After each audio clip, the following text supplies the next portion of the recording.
Nu, pirmām kārtām ir kaut kāda tabuļa. Es vienkārši izdomāšu kaut ko, lai principi būtu skaidrs. And būs kaut kāda summa.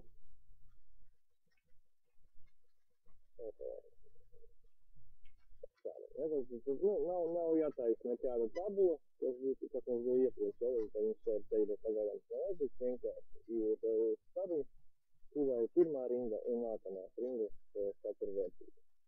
Labi, tātad, vecajā ofisā viss bija skaisti, 2003. Gadā ofisā tur bija tiešām pie izvēles formāts, bija insert, bija formas un viss izstrādā. Jaunajā ofisā viņi izņēma no šejienes to fantastisko rīku, un tas nozīmē, ka viņi vajadzētu dabūt caur šo te molu komandu, un kaut kur šeit no saraksta jāpamatā. Tātad, kā mēs to izdarām, šeit ir populāra komanda, skaidra lieta, ka ja viņi šo komandu formu nav ielikusi pat izvēlēs, tad viņi diez vai ir populāra, to ir jāizvēlās all komandas. Un tad no visām iespējamām darbībām ir jāatlasa sākumā, kas sāks ar F. Un tad ir jāpameklē formu. Tas ļoti vienkārši, tas ir rakstīt formu un arī formu ir uzzīmēt. Tad pievienojam viņu klāt, add šādā veidā. Un ok, viņi tad augstā parādīsies. Tāpēc pārējais. Darbība nākamā ļoti vienkārši, ieliekam kursoru, nospiežam. Un Excels jūsu vietā visu izdara, un tad ir gatavs. Mēs varam sākt new. Mēs piedāvājam tādu nosaukumu, tekstu cena ir apmēram 8,54, un editings dara. Viņš pieliek uzreiz zem viņa ar to pašu nopilnējumu, un vairs neko nevajag domāt, un viss ir gatavs. Un tā tas arī notiek. Ko mēs tagad izdarīsim? Mūsu ideja ir, protams, lai tā parādītos nevis nospiegot kaut kādu pogu, šeit augšā normāli tas forma, bet lai tiešām parādītos nospiegot mūsu izvēlēto pogu. Pirmām kārtām ir jāiemācās, kādā veidā Excel strādā ar šo formu, tā to var ar kodu uzrakstīt. Nav nekā vienkāršāka, mēs ierakstam makrostu rekordu formas, piemēram, un ko mēs vienākamies, tad ieliekam kursoru, formu, tas notiek, close, stop. Vienkārši ierakstījām darbību uzvadīt formu. Altes 11, paskatīsimies, kā tas izskatās. Lūk, tas izskatās šādi, range B3 select, active sheet, show data form. Un viss. It kā viss ir fantastiski, tā, ka tas būtu vajadzīgs mums. Esam ļoti laimīgi.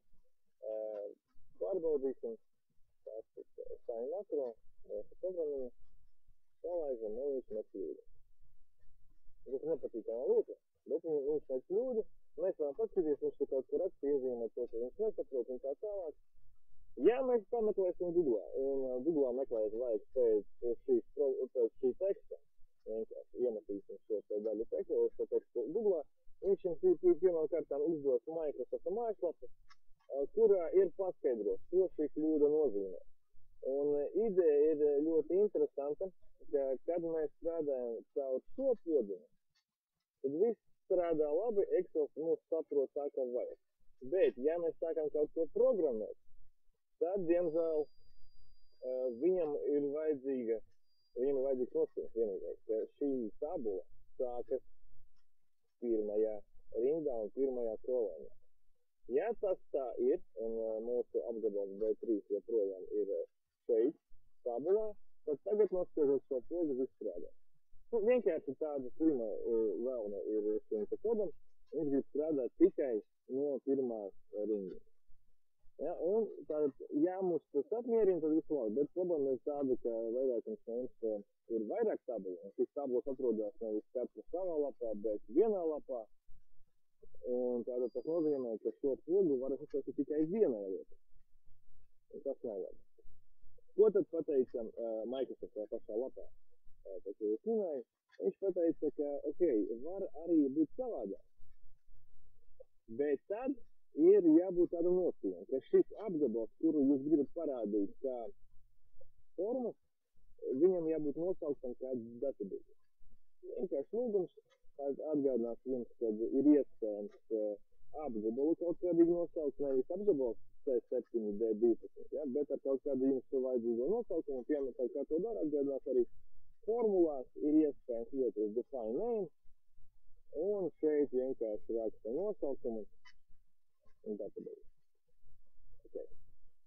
Ja, tagad šī lieta nesauktās database, viņa nav nekur atrodās, tā pirmā un otrajā rindiņā, katrā savā rindiņā. Tātad šajā te daļā izrādās var izdēt ārā šo daļu. Un, lūk, kas sanāk, tagad tas strādā. Ja jūsu darba lapā ir apgabals, kas saucās database, tad ar vienu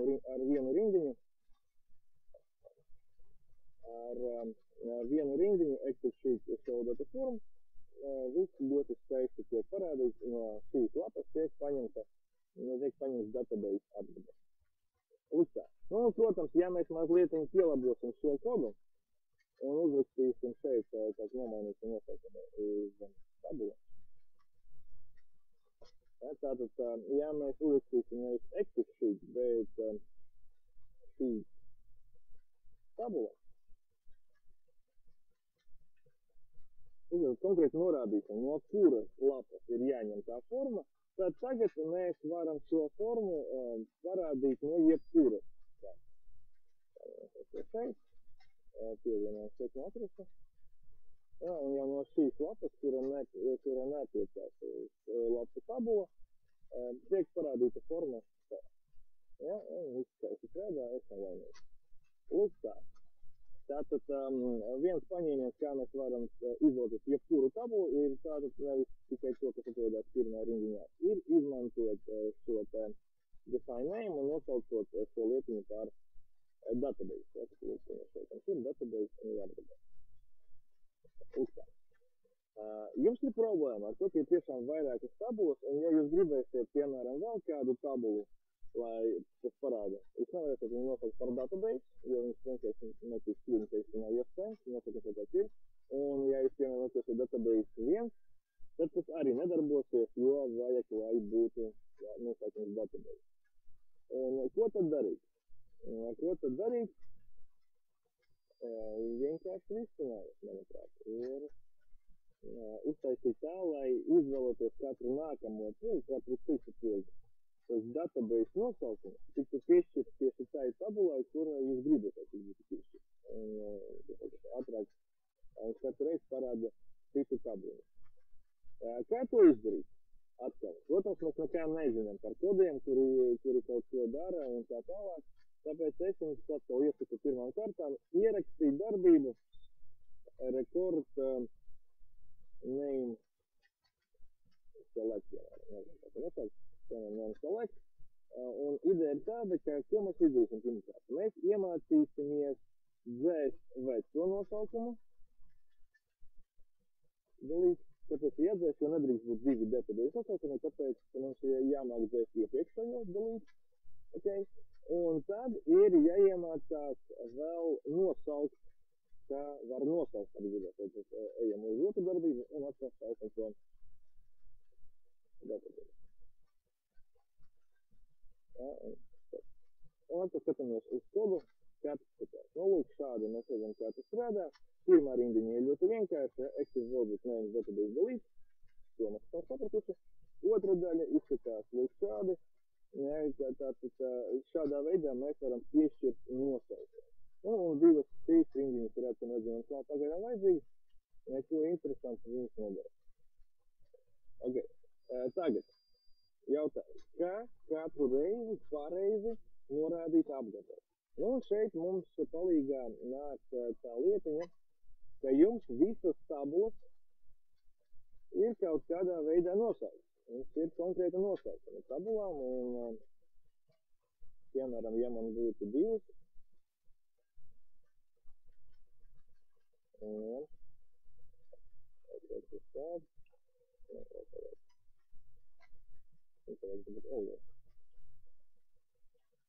ja jums ir šādas divas, jūs arī viņi varat ar Ctrl T nosaukt, table 2, lūk, ja, tātad šiem apgabaliem jau ir savi nosaukumi. Diemžēl lietot viņus priekš formas mēs nevaram, mums ir jābūt obligāti database rakstītam.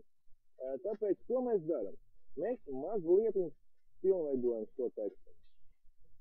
Jā, tātad tik dramatiski. Ko mēs šeit darām?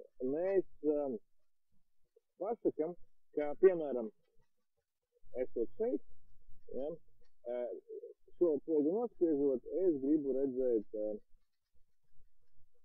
preces. Tad preces tabulu un paņemsim vēl vienu. Un šeit man būs tāds vienam darbinieks. Lūk šādi. Tātad, ko mēs darām? Visvienkāršākais variants ir, protams, uztaisīt divas programmiņas. Viena saucās prece, un otra tāda pati saucās darbinieks. Un kas mums ir jāizdara? Vienkārši katra reize mums šeit ir jāieliek sava adrese. Tātad, vienā gadījumā man šī tabula saucās table 1, un šī tabula saucās table 2. Nu, manā gadījumā. Tad es rakstu, kad ja es gribu izcelt preci, man ir jābūt šeit table 1, ja, un šajā gadījumā ir jābūt table 2 apgabalam. Nu, un, protams, šī rindiņa katru reizi beigās. Tātad, kas notiek? Kad es nospiežu katru no pogām, sākumā tiek dzēsts vecais nosaukums database, nāstāja, kāds viņš bija. Ar otru darbību tiek piešķirts jauns nosaukums database, un no tabulas, un tad no tās lapas, kurā šīs tabulas atrodās, tiek izsauktas vēl. Nu, un cerams, ka tas strādās, tātad, ja mēs ir izvēlēsim savu makro, te ir prece, un te ir darbinieks. Okay. Tad nospiežam, lūk, parādās vienlieta, bet mēs redzam nelielu problēmu. Un te ir otra lieta, tas ir arī labi, bet mēs kāpēc šeit vērtības ir jānes un visam pirms. Tātad, kāpēc tas notiek? Tāpēc, kad ar vārdiņu tabula, table 1, tiek nosaukta šī daļa bez kolonas virstekstiem. Table 1 ir šī daļa ar vērtībām. Tāpēc šeit ir ne līdz galam pareizi norādīti apgabali, pareizi to darīt šādi. Tad visa tabula, gribu, lai tā visa tabula mums būtu pieejama, un lūk šādi. Ja, un tagad jau viss teiks izstrādāt. Prece, nosaukums cena, un es varu pievienot jaunu cenu un jaunu preci, un man būs arī darbinieki, kuram atkal būs vēl pievienot jaunu darbinieku un tā tālāk. Un līdz ar to, ka jums šeit ir uztaisītas tās Excel tabulas, šie apgabali katru reizi palielināsies automātiski. Tas nozīmē, ka jūs visu iznesiet tos logos, kur jūs lietojat šos rādītājus, viņi arī tik pagarināti, un tādā veidā skaisti viss savā starpā iedarboties. Un ir arī podziņas, kuras ir pilnīgi saprotamas lietotājs.